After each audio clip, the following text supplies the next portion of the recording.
喺澳門，咖啡嘅味道係記憶，亦係專業。呢份歷久彌新嘅底蘊，將喺銀河娛樂集團主辦嘅銀河超啡中得以延續。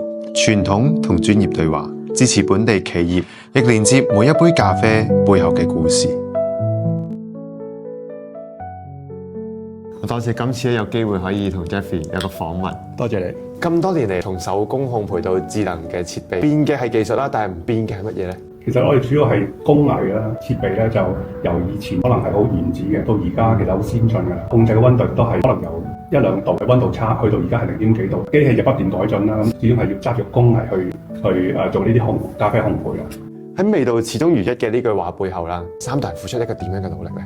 今日睇翻啦，原來咧外國啲品牌過百年，佢可以完全做得翻佢百幾年前嗰啲味道嘅。咁變咗咧，其實我哋公司亦都有一個目標，就係我哋會保持翻我哋做出嚟嘅產品個味道啊、個質素咁樣。當然啦，就大家同事都好合作嘅，每日都幫手，大家齊做 QC 去 check 住啲產品個質素。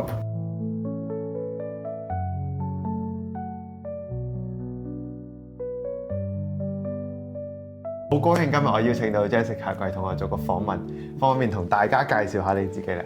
Hello， 大家好，我係澳門誠品咖啡國際 Jessica Tong 湯小姐。你作為中國第一位 COE 評審啦，就想問啦，你哋點樣將世界標準呢件事帶翻嚟澳門咧？好唔好飲嘅咖啡咧，之前係冇個標準嘅。咁後期咧就真係我仲有位妹妹啦，Jenny 咧就做咗第一位世界 COE 嘅女性嘅評委啦。佢就覺得一定必須要將我哋呢個國際標準帶翻嚟澳門。咁後期我哋就2015年開咗我哋第一班 COE 國際班，咁就兩岸四地啦。咁我哋包括咗澳門啦、香港啦、台灣啦同埋中國大陸嘅。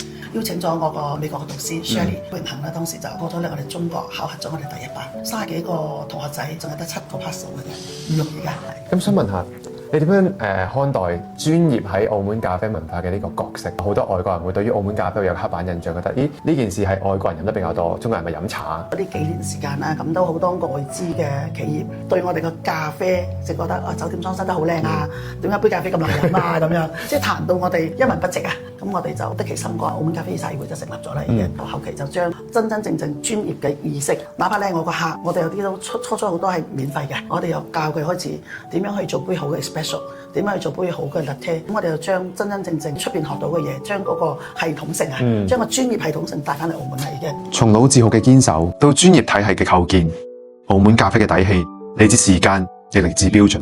傳承係味道嘅不變，專業係標準嘅提升。